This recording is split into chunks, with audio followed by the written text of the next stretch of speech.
with your permission, we are going to sing in Tamil. Right. வெள்ளடிச்சா ஓடுகிற உங்களுக்கு வில்லடிச்சு பாட வந்தோம். ஆமா சொல்லு கல்லெடுக்க வேணாங்க. ஆமா சொல்லு நம்ம படைச்சவருக்கு முதல் வணக்கம். ஆமடி தங்கம், ஆமடி தங்கம், ஆமடி தங்கம், ஆமடி தங்கம். ஆமா சொல்றதுல இங்க வில்ல விட்டுட்டீங்க. இங்க பாருங்க, என்னால அடிக்கவே முடியும். சரி சரி சரி, அமைதி அமைதி, அமைதியோ அமைதி. அதான் கடவுளுக்கு வணக்கம் சொல்லிட்டோம். அப்புறம் ஆரம்பிச்சிடலாமா? தன்னடங்கம் என்று சொல்லியே இல்லையை பாட வந்தருவாய் தமிழ் மகளே. தான தங்கத்தோடு ஏழு சந்தங்களும் தாளத்தோடு தாள தம்பை ஊரும் இத்தக்கை சுந்தும்பியோடு. ஆமா சுந்தும்பியோடு அத்தனையும் மேலத்தோடு.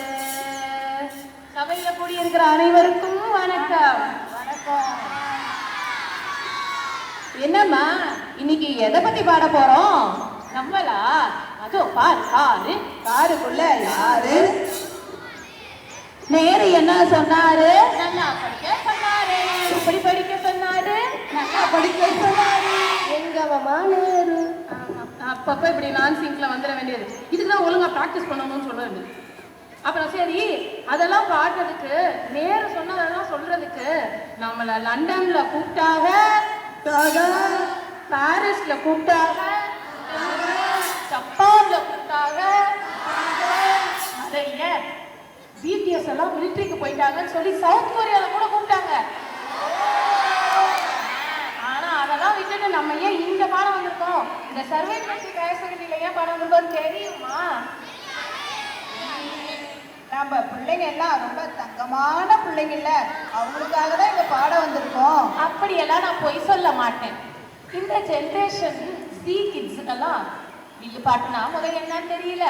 அதுக்கப்புறம் சில கருத்துக்கள் எல்லாம் சொன்னா கை கட்டுவானுங்க பாருங்க. அந்த சத்தம், ஆமா அந்த சத்தம்.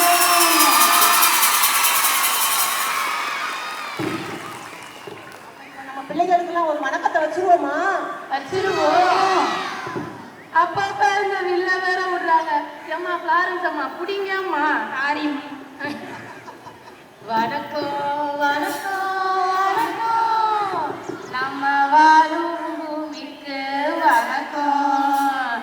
சரி, இங்க எதுக்கு கூடி இருக்கோங்கிறத இப்ப இருந்து சொல்ல ஆரம்பிக்கிறேன். உங்களுக்கெல்லாம் தெரியுமா செல்ல குழந்தைகளே?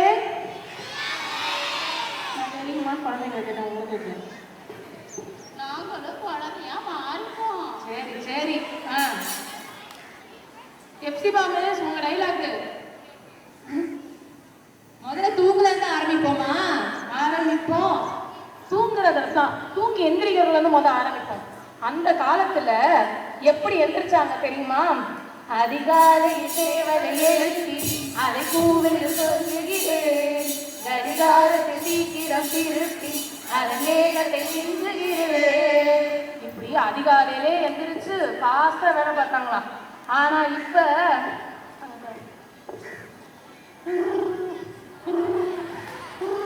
பாருங்க, எங்க 12th மற்ற கிளாஸ் எல்லாம் இப்படிதான். நைட்டு ஃபுல்லா போன பார்க்க வேண்டியது, காலையில கிளாஸ்ல வந்து தூங்க வேண்டியது. இப்படிதான் பல பேர் தூங்கிட்டு இருக்கிறாங்க. அப்புறம் எங்களுக்கு என்ன வேலை? எப்ப பார்த்தாலும் கிளாஸ்ல தூங்காதே தம்பி தூங்காதே, ஆமா தூங்காதே, சோம்பேறி என்ற பெயர் வாங்காதே வாங்காதே, தூங்காதே தம்பி தூங்காதே. இப்படியெல்லாம் பாடி பாடி எழுப்பி எழுப்பி நாங்க கிளாஸ் எடுக்க வேண்டியதா இருக்கு.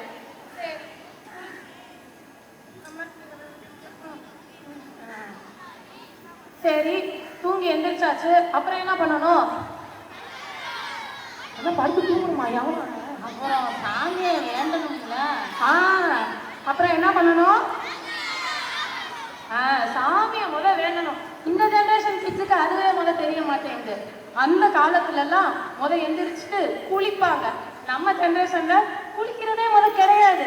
We are having scents, we are having perfumes, we are having powder அப்படின்னு சொல்லிட்டு 4 கோட்டிங்க போட்டுட்டு ஸ்ட்ரெயிட்டா வந்துட வேண்டியது. இப்போ முத குளிப்பாங்க, அதுக்கப்புறம் கடவுளை வேண்டுவாங்க. வேண்டுவாங்க அந்த காலத்துலலாம். எப்படி வேண்டுவாங்க தெரியுமா?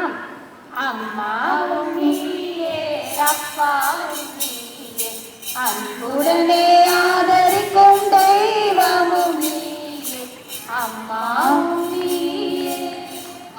இப்படிதான் அந்த காலத்துல வந்து வேண்டுவாங்க, அதுவும் அவ்வளோ பக்தியோட. இந்த காலத்துல பிரேயர் எல்லாம் எப்படி இருக்குன்னு நான் சொல்லிட்டா, தேஷா தேஷா நீ வேற நிக்கோல பாட்டு பாட போயிட்ட. நம்ம பிள்ளைங்க ப்ரேயரை கூட சரியா வாயை திறந்து சொல்ல மாட்டேன்றாங்க. அப்புறம் எப்படி கடவுளோட பிளெஸ்ஸிங் கிடைக்கும்? இந்த சில்ட்ரன்ஸ் டேல இருந்தாவது ப்ரேயர் பாட்டு பாடுறதெல்லாம் வாயை திறந்து சொல்லணும். செய்வீங்களா குழந்தைகளே? என்ன திடீர்னு செய்வீர்களா வருது? சரி, வேண்டிட்டோம், குளிச்சாச்சு, அப்புறம் சாப்பிடணும்ல, பசிக்கும்லப்பா. ஆமா, பசிக்கும்ல. சங்கத்துக்கு சோறுதான் முக்கியம். அந்த காலத்துல சாப்பாடு எப்படி இருந்துச்சு தெரியுமா? சாப்பிடுற முறையெல்லாம் எப்படி இருந்துச்சு தெரியுமா? என்னென்ன சாப்பாடுலாம் இருந்துச்சுன்னு தெரியுமா குழுவினரே? தெரியும். சொல்லுங்க சொல்லுங்க. அனைத்து விதமான காய்கறிகளோடு சேர்ந்து பழங்கள், கீரைகள் எல்லாமே சேர்ந்து சத்தான சமையல் சாதமா சாப்பிடுவாங்க. அப்படி சத்தான சாப்பாடா சாப்பிட்டு இருந்தாங்க. இப்ப போனை எடுக்க வேண்டியது, ஆப்பை ஓபன் பண்ண வேண்டியது, ஜொமேட்டோ ஸ்விக்கி, வேணுங்கிறது வீட்டுக்கு வந்துடுது, இல்லையா வேணுங்கிறத தேடி போய் சாப்பிடுறது. இப்படி தேடி தேடி சாப்பிட்டு நம்மளோட உடல் நலத்தையும் எடுத்துக்கிறோம். அந்த காலத்து சாப்பாடெல்லாம் கல்யாண சமையல் சாதம், காய்கறிகளும் பிரமாதம், அந்த கௌரவ பிரசாதம், இதுவே நமக்கு போதும். அதானே, ஆஹா விட மாட்டீங்களே. அதுவே எனக்கு போதும்னு சொல்லி இருந்தாங்க. இந்த காலத்துல எல்லாம் இந்த போறப்புத்தான் நல்ல ருசிச்சு சாப்பிட கிடைச்சது, அந்த நினைப்பு தான் நல்ல ருசிச்சு சாப்பிட கிடைச்சது. சாப்பிட்றதுக்காக வாழ்றது போய் வாழ்றதுக்காக தான் சாப்பிட்றோம். நீங்க மாத்தி சொல்றேன்னு நினைக்கிறேன். பரவாயில்ல, உங்களுக்கு எது கரெக்டுன்னு தெரியும், எல்லாம் நமக்கு தெரியும். ஓகே, அடுத்ததாக குளிச்சாச்சு, காலையில் கடவுளை தொழுதாச்சு, அப்புறம் எங்கே போகணும்? அப்புறம் எங்க போகணும்? ஊருக்கு பாடம் படிக்க போகணும். எங்க போகணும்? அங்க பாருங்க, அங்க ஒருத்தன் வீட்டுக்கு போகணும்னு சொல்லிட்டு இருக்காமா. நீ வீட்டுல தான்மா இருக்கியே, கிளம்பி எங்க வரணும்? அப்பா இப்ப யாரும் சொல்றாங்க, இது நிக்கோலா, உன் தொண்டைக்கு கொஞ்சம் ரெஸ்ட் கொடு. ஆனா நம்ம குழு தலைவருக்கு ஒரு சோடாவை கொடுமா. சாரி, சோடாவை மறந்துட்டாங்க. சரி சரி, நானே சொல்றேன். அந்த காலத்துலலாம் பசங்க ஸ்கூலுக்கு வந்த உடனே, அந்த காலத்துலலாம் மாணவர்கள் அதிகாலையில் பள்ளிக்கு எழுந்துச்சு ஆசிரியர்களுக்காக காத்திருப்பாங்க. ஆனால் இந்த காலத்தில் நாங்கள்லாம் காத்துட்ருக்கோம், பிள்ளைங்கள தான் ஸ்கூலில் காணோம். அந்த காலத்தில் பிள்ளைங்க ஆசிரியர்களுக்கு கீழ்ப்படிந்து ஒழுக்கமாக நடப்பாங்க. ஆனால் இந்த காலத்தில் அந்த பள்ளி ஞாபகம் இன்னும் அப்படியே மனசுல இருக்குது. அந்த பள்ளி ஞாபகத்துக்கு இப்போ நம்ம போகலாமா? போலாமே. மீண்டும் பள்ளிக்கு போகலாம், நம்மை நாம் அங்கே தேடலாம், கொட்டு வச்ச வாத்தியாரை நித்தம் வழங்கலாம்.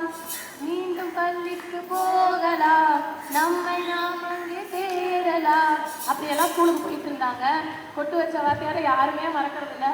இப்ப கொட்டு இல்லை அப்படின்னு கூட சொல்ல விட மாட்டேங்கிறாங்க இந்த காலத்து குழந்தைகள் எல்லாமே. ஆனா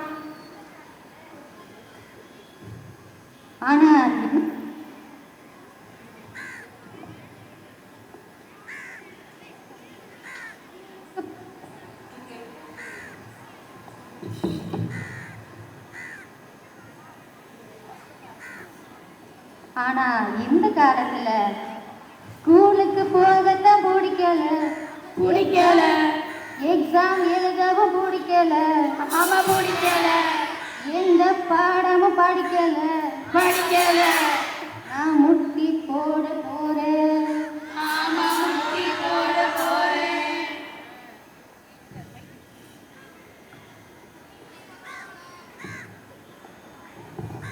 கதவே பல நேரம் ஓடுதே. இப்படி இந்த காலத்து பிள்ளைங்கலாம் ஸ்கூலுக்கு போக பிடிக்கலையா?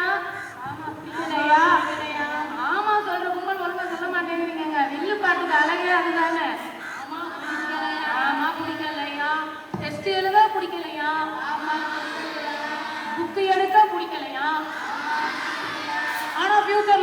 வேலை சம்பாதிக்கணுமா? எப்படி? இங்க படிச்சாதானே அங்க போய் ஏதாவது வேலை பார்க்க முடியும். எல்லாம் ஆமா, நான் சிங்க்லயே போக வேண்டியது. தானே தலைவரை சொன்னீங்க, நாங்க ஆமா சரியா போறோம் அதுக்குன்னு. சரி, இப்படி எல்லாம் நாங்களாம் அந்த காலம் இந்த காலம் எதுக்கு பேசிட்டு இருக்கோம்னா, உங்களை கம்பேர் பண்றதுக்கு ஒண்ணும் இல்லை. அந்த காலத்துல இதெல்லாம் ஒழுங்குகள், ஒழுக்க முறைகள் அப்படின்னு பயன்படுத்தினாங்க, பின்பற்றினாங்க. அது சாப்பாட்டுல மட்டும் இல்ல, ஒழுக்க முறைகளாலும் இப்ப இருக்கிற ஜெனரேஷன் எல்லாமே ரொம்ப ஹெல்த்தியாவும் வெல்தியாவும் நல்லா இருக்கிறாங்க. ஆனா இந்த காலத்து பிள்ளைங்க இப்பயே எல்லாத்தையும் எனக்கு எது வருமோ அதை தான் என்னால பண்ண முடியும். 2 மார்க் கொஸ்டினா 2 லைன்ஸ் தான் இருக்கணும்.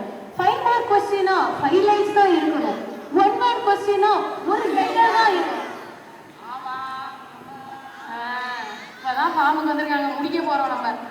இப்படி எல்லாத்துக்குமே ரொம்ப எளிதா இருக்கணும்னு சொல்லிட்டு உங்க வாழ்க்கையை ரொம்ப கடினப்படுத்திக்கிட்டு இருக்கிறீங்க. அதனால இனிமே உங்களோட ஒழுக்க முறைகளை ஃபர்ஸ்ட் கொண்டு வாங்க. வெறும் சாப்பாடு மட்டும் ஸ்ட்ரென்த் கொண்டு வந்துடாது, உங்களோட ஒழுக்க முறைகளையும் ஸ்ட்ரென்த் கொண்டு வருங்கிறதுக்காக தான் இந்த வில்லு பாட்டு. ஆமா, பாட்டு. அப்பா எல்லாம் அமைதி ஆயிட்டானுங்க, எனக்கு தெரிஞ்சு தூங்குறாங்கன்னு நினைக்கிறேன். முடிச்சிருவோமா? முடிச்சிருவோமே. எனக்கு எல்லாம் கருத்து சொல்லியாச்சு, கடைசியா பாட்டு வந்துடுவோமா? எப்பவுமே முடிக்கிற வில்லு பாட்டு பாரதியார் பாட்டு வாழ்க வாழ்கன்னா பாடணும். ஆனா இங்க பாரதியார் யாருன்னு கேட்டா ஹிப்ஹாப் தமிழால இருக்கிற லோகோன்னு சொல்லுவானுங்க. அதனால நம்ம அதை விட்டுட்டு ஏஆர் ரஹ்மான் சாங்கு போயிடுவோம்.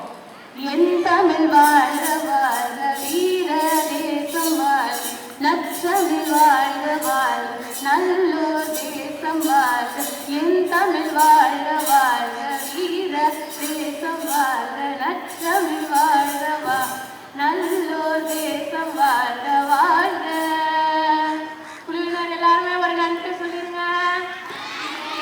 மீண்டும் வரமாட்டோம். இனிமே ஜாலியா நீங்க ப்ரோக்ராம் பார்க்கலாம். உங்களுக்காக சாப்பாடெல்லாம் ரெடியா இருக்குது, காசு மட்டும் கொடுத்தா போதும். நன்றி.